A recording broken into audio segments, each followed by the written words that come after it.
Medical ভর্তি পরীক্ষা তো শেষ হয়ে গেল। অনেকেরই ভালো হয়েছে।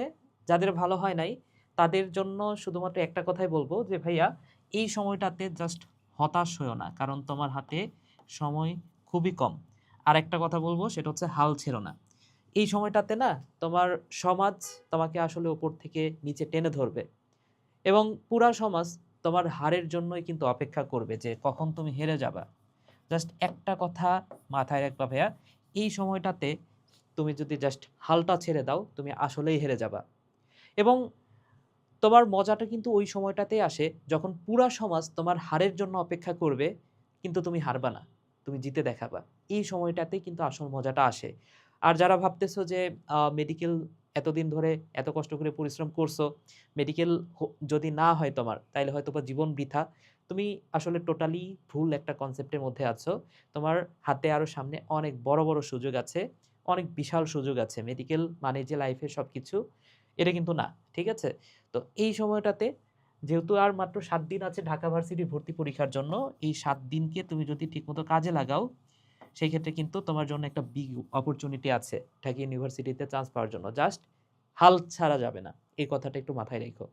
এই ৫ দিনে আসলে আমি কি করেছিলাম বা ৭ দিনে আমার স্ট্র্যাটেজি কি ছিল? মানে আমার গল্পটাই বলবো আজকে। ঠিক আছে? তো এই সময়টাতে তোমার তোমার জাস্ট করণীয়টা কি? তোমার করণীয় হচ্ছে রিভিশন দেয়া। ঠিক আছে? তোমার বই অনেকবার করে পড়া আছে আমি জানি।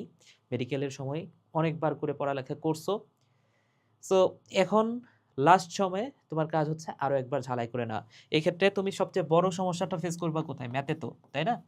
সো ম্যাথের পরিবর্তে কিন্তু আবার বাংলা, ইংলিশও দাগানো যাবে। তো এই ২ টা দিকে একটু নজর রাইখো। সো ম্যাথ তোমার যদি খুবই খারাপ অবস্থা থাকে, সেই ক্ষেত্রে আমি বলব যে তুমি বাংলা, ইংলিশ দাগাইতে পারো। ঠিক আছে? তবে ম্যাথের অবস্থা যদি মোটামুটি ভালো থাকে, তাহলে আমি বলব যে ম্যাথটাই দাগাবা। ঠিক আছে? আর বাংলাটাও মোটামুটি সোজা হয়। ইংলিশটা মেডিকেলের ক্ষেত্রে তোমাদের অনেকের হয়তোবা পড়া থাকে। তো ইংলিশটাও তোমার চয়েসে রাখতে পারো। যাই হোক, তোমার যেটা সুইটেবল সেটা তুমি অ্যান্সার কইরো। অন্যের দ্বারা প্রভাবিত হয় না যে সিট সংখ্যা কমে যাবে, এই হবে, ওই হবে, এইসবের মধ্যে যায়ও না। তুমি হয়তোবা ম্যাথ অ্যান্সার করে বা তুমি ধরে নাও যে তুমি চাইলা যে আচ্ছা ম্যাথ অ্যান্সার করব। কিন্তু তুমি ম্যাথ পারোই না, একদমই পারো না। ইন্টারমিডিয়েটে হয়তোবা তুমি এ প্লাসও পাও নাই ম্যাথে। ঠিক আছে? তো সেই ক্ষেত্রে তোমার কি হইতে পারে? তোমার হয়তোবা মার্কটা অনেকটা কমে গেল। তো তোমার যদি মার্কটা কমে যায়, এমনিতেই তো তোমার চান্সটা হবে না, তাই না? কিন্তু বাংলা বা তুমি ইংলিশ অ্যান্সার করে যদি সেই মার্কটা তুলতে পারো, যে মার্কটা চান্স পাওয়ার জন্য দরকার, তাইলে কিন্তু তোমার চান্সটা হয়ে যাচ্ছে। তো অন্যের কথায় কান দিও না। এই ৭ দিন তুমি নিজের মতো করে সাজাও। এবং আরেকটা কথা বলব, যেহেতু তোমার সমাজ তোমাকে কথাই বলবে না, মানে কথাই বুঝাবে না, আকার ইঙ্গিতে কিন্তু বুঝাই দিবে যে তুমি আসলে লুজার। ঠিক আছে? তোমাকে বলবে না, মুখে বলবে না। আকার ইঙ্গিতে বুঝাবে। তোমার যে কাজটা করণীয় এই সময়টাতে, তুমি জাস্ট ডিসঅ্যাপিয়ার হয়ে যাও। ঠিক আছে? তুমি জাস্ট হারায়ে যাও। তুমি জাস্ট হারায়ে যাও। ঠিক আছে? তুমি কারো সামনে আর যাওয়ার দরকারই নাই এই সময়টাতে। বুঝছো? সো তুমি জাস্ট ডিসঅ্যাপিয়ার হয়ে যাও তাদের সামনে থেকে, প্রত্যেকের সামনে থেকে এই ৭ দিনের জন্য। এবং পড়ালেখায় বসো, একটা জিদ নিয়ে বসো যে তোমার আসলে ঢাবিটা ক্র্যাক করতেই হবে। আচ্ছা। তো এখন এই শেষ সময়টাতে তোমার জাস্ট রিভিশনটা চালাইতে হবে। তোমার যেহেতু ৭ দিন, ৭ দিনে মিনিমাম ২ বার তোমার রিভিশন দিতে হবে। ঠিক আছে? আচ্ছা। এখন যারা মেডিকেল প্রিপারেশন নিয়েছো এতদিন, তাদের তো বায়োলজি ভালোই আছে আমি জানি। বায়োলজি তারা ভালোই পারো। তবে বায়োলজি যাদের সমস্যা আছে, যারা বিশেষ করে ইঞ্জিনিয়ারিং অ্যাসপিরেন্ট, যদি কেউ ভিডিওটা দেখে থাকো, তোমাদের জন্য সাজেস্ট করব যে এই বিউ last hope bio crash course, এটা নিয়ে অনেক কথা বলছি, আর কিচ্ছু বলবো না। জাস্ট এতটুকুই বলবো, শেষ ৫ দিন, ৫ দিনের মধ্যে খুব অল্প একটা সময় যদি তুমি এই কোর্সের মধ্যে দাও, এখানে মাত্র ৩৫ পেজে শর্ট সিলেবাসের সবগুলো অধ্যায় সাজানো আছে। তো মাত্র ৩৫টা পেজ পড়তে তোমার হয়তোবা ২ ঘন্টা থেকে ৩ ঘন্টার বেশি লাগবে না। ঠিক আছে? তো আবার ক্লাসগুলোও আছে। ক্লাসগুলো সর্বোচ্চ ৩০ মিনিট করে। ঠিক আছে? তো আর কিছু বলব না। জাস্ট তোমার যদি বায়োলজির অবস্থা খুব খারাপ হয়ে থাকে, এই কোর্সটাতে যেতে পারো, কোর্সটা কিনতে পারো। ডেসক্রিপশন বক্স বা কমেন্টে আমি হচ্ছে সব ইনফরমেশন দিয়ে রাখবো। আচ্ছা। দেন তোমার যে কাজটা করতে হবে, এই সময়টাতে না অনেকে একটা ভুল করো যে এক্সাম দাও।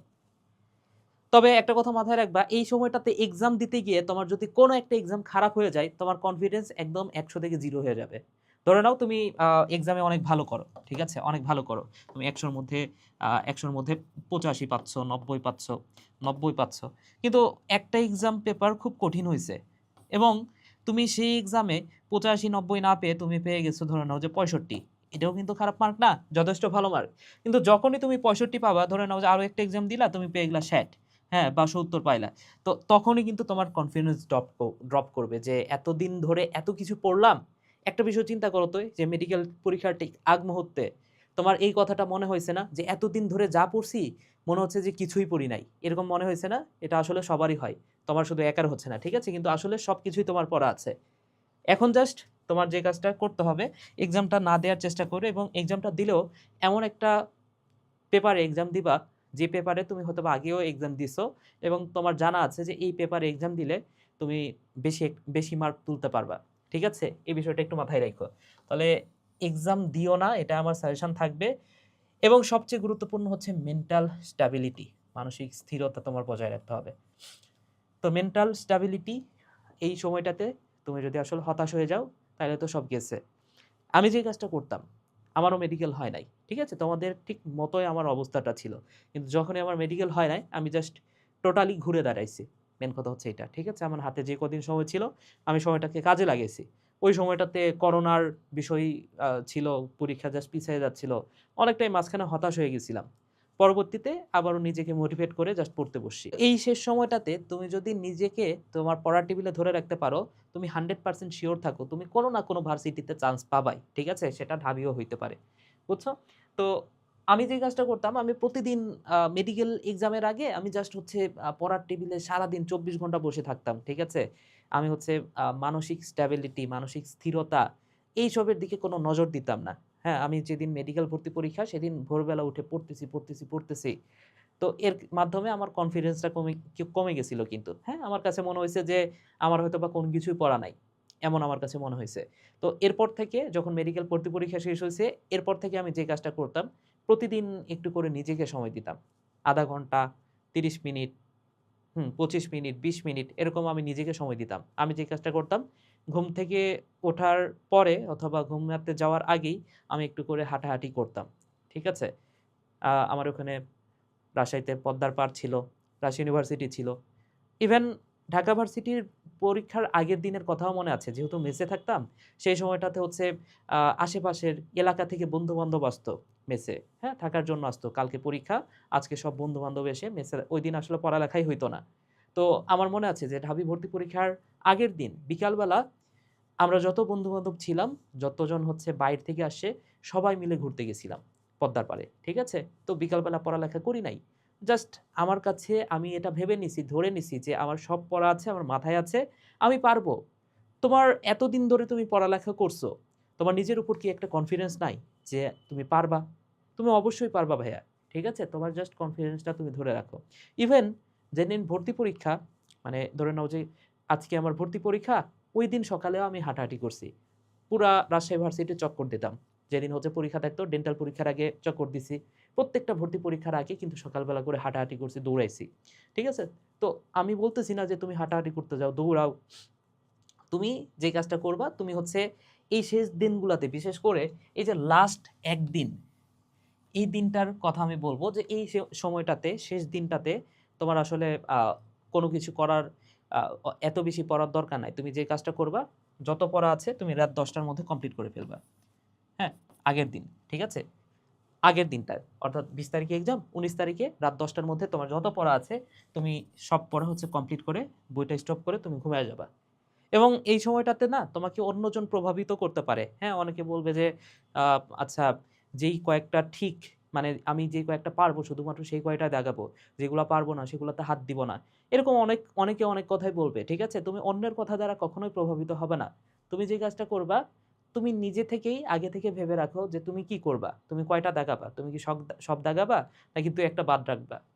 যদি যেই জিনিসটা একবারেই তুমি পারো না, জীবনে চোখেই দেখো নাই, সেই ২-১ টা বাদে তুমি চেষ্টা কইরো যেগুলো হচ্ছে দেখছো 50-50 চান্স আছে সেগুলো দাগানোর। ঠিক আছে? তো এই হচ্ছে বিষয়। তাহলে এই যে রাত ১০টার মধ্যে তুমি হচ্ছে পড়াগুলা শেষ করে ফেলবা। পরের দিন ঘুম থেকে ওঠার পরে গোসল করবা। হ্যাঁ? তারপরে বই নিয়ে বসার পরে তুমি জাস্ট পৃষ্ঠা উল্টাবা। ঠিক আছে? পড়ার দরকার নেই, কিচ্ছু পড়ার দরকার নেই। শুধুমাত্র পৃষ্ঠা উল্টাবা, এর মধ্যে যে ২ একটা ওয়ার্ড তোমার নজরে পড়বে, ওই ২ একটাই তোমার হচ্ছে পরীক্ষায় চলে আসতে পারে। বুঝছো? তো এই আর কি বিষয়। এবং পরীক্ষার হলে চেষ্টা কইরো যে সঠিক টাইমে যাওয়ার, অনেক বেশি আগে যাওয়ার দরকার নাই, আবার দেরিও করার দরকার নাই। ঠিক আছে? তো এই বিষয়টা একটু মাথায় রেখো। ওকে। তাহলে এই হচ্ছে শেষ ৫ দিনের স্ট্র্যাটেজি। এই সময়টাতে আহামরি অনেক কিছু করতে হবে না। তুমি জাস্ট মেন্টাল স্ট্যাবিলিটি ৩ নাম্বার বিষয়টার দিকে একটু নজর দিও। কনফিডেন্স হারায়ও না। যাদের এক্সামটা খারাপ হইছে, হার মাইনো না ভাই। ঠিক আছে? হার মাইনো না। এবং তোমার আশেপাশের যদি বিরক্তিকর সমাজ থাকে, সেই ক্ষেত্রে তুমি জাস্ট ডিসঅ্যাপিয়ার হয়ে যাও। মেন কথা হচ্ছে এইটা। ঠিক আছে? তো যে কথাগুলো বলেছি তোমার যদি উপকারে এসে থাকে কমেন্ট করে জানাও ভাইয়েরা। ভিডিওটা এখানে শেষ করছি। সবাই ভালো থাকো, সুস্থ থাকো। টাটা।